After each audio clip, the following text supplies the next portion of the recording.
Recently, an animated film emerged that is so infamous for its quality that it's top list of the worst animated films ever made. And yes, it's really bad. Its reputation is certainly deserving, and it's a very bizarre movie with just as strange a history. However, is Foodfight the worst animated film ever made? I don't think so. Now, don't view this as a defense. It's a terrible movie. But I've seen much worse animation over the years. Enough that Foodfight is just kind of stupid. However, let's look into what does not work in it. The first noticeable thing about Foodfight is the animation.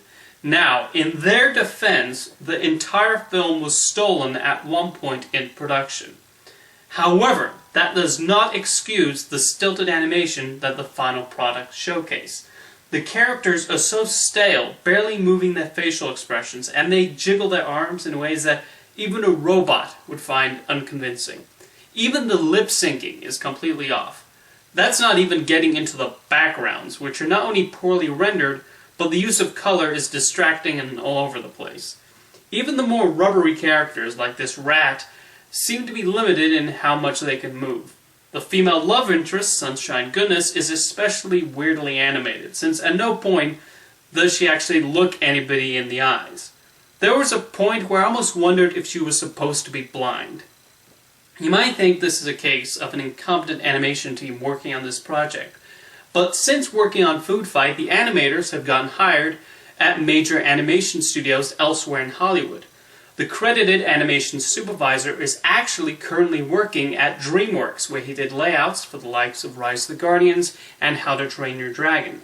Maybe it was a budget problem, but Foodfight reportedly cost $65 million to make, most of which I have a feeling did not go into the animation production of this film. Then there are the jokes. This script is so desperate to get a laugh out of anything, and it throws everything at you. Fart jokes, puns, physical gags, sex jokes, sight gags. And remarkably, none of them stick. I think the one chuckle I got out of it was seeing that the main character's gun is actually a supermarket scanner. I thought that was kind of clever on the character designer's part. Probably one of the few clever things in this movie. Otherwise, none of the humor lands. Character-wise, it's not much better. The protagonists are very one-dimensional, and even the lead, Dex Dog Detective, doesn't have much character outside of, he's a detective. Much has been made of the fact that they got these brand icons to appear in the movie, like Mr. Clean and Charlie the Tuna. However, they don't actually do much of anything. They just kind of hang around in the background most of the time, loitering around. If anything, the IBM logo gets more screen time than any of the brand mascots. No, really, IBM actually contributed part of the financing and software to make Foodfight, and so I guess as a thank you, it occupies a large portion of the screen at one point. I have to wonder if after the movie was released and IBM saw the finished product, how they felt having not only been partly responsible for its creation, but that name is plastered all over the screen and eventually the end credits. Do I even need to bring up the inappropriate content in Foodfight? The villain, Brand X, is basically, well, I don't know about you, but I'm getting kind of a Third Reich vibe here. I mean, seriously, could you be any less subtle? I believe this was marketed as a family film, yet there's Nazi imagery and sexual content all over this thing. They're not even allegories or little hints that would fly under a younger viewer's head. They are right up there on the screen in full view. And then there's the story structure. Basically, the first 30 minutes is setup, and the remaining hour is the climax. You get your introduction to the characters, and then BAM! The heroes and villains are in an endless, seemingly never-ending battle. And I thought Transformers 3 had an incredibly overlong final act. At least Michael Bay gave us 90 minutes to get to know his annoying one-dimensional characters. After all of that negativity, you might be sitting there wondering, how is this not the worst animated film ever made?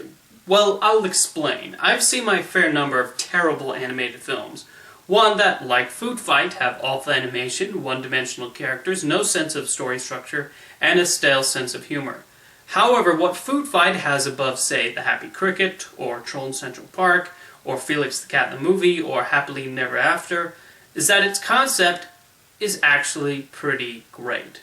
Within the cracks of poorness, I can see a good movie desperately trying to break out.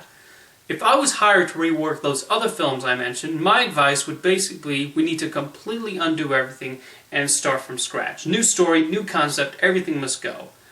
However, on Foodfight, Lawrence Kasanoff had a great conceptual idea going on. Similar to something like Toy Story and Wreck-It Ralph, a movie about supermarket icons come to life with real mascots thrown in has a lot of promise and a lot of creative avenues to go down. A couple of them even managed to sneak into the final film, remarkably enough.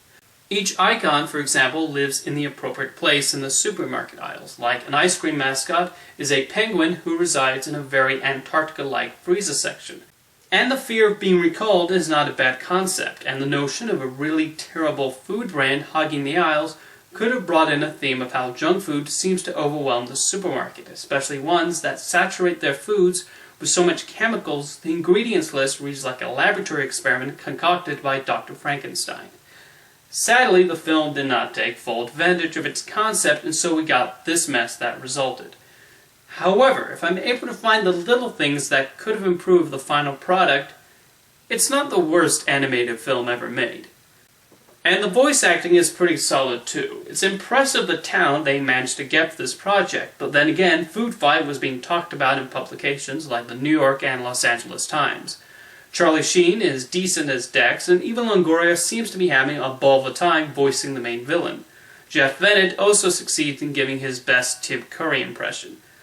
And then there's Christopher Lloyd, who is absolutely delightful, and how bizarrely bad his performance is. I want to see video footage of him recording his lines, and the direction he was given, because it's so oddball. That was the kind of performance I kept hearing The Room had, rather than the dull, sad vanity project I ended up seeing instead.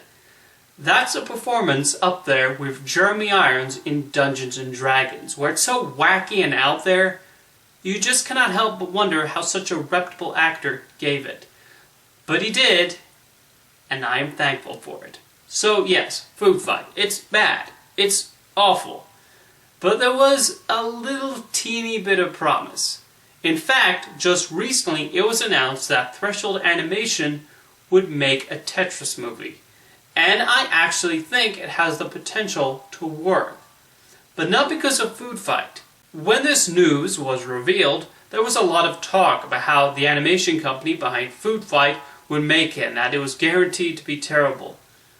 But saying Threshold is a terrible studio because of Foodfight is like saying Nintendo should stop making video game systems because they released the Virtual Boy. If you look at what else they've done, it's some solid work. The most notable are a series of LEGO Star Wars television specials they made for Cartoon Network, which are fantastic and I highly recommend giving them a look. Despite only being released a couple of years ago, Foodfight was made about a decade ago, and they've clearly gotten better since then. Was Foodfight terrible? Yes. But I feel confident in saying the upcoming Tetris project will be much, much better.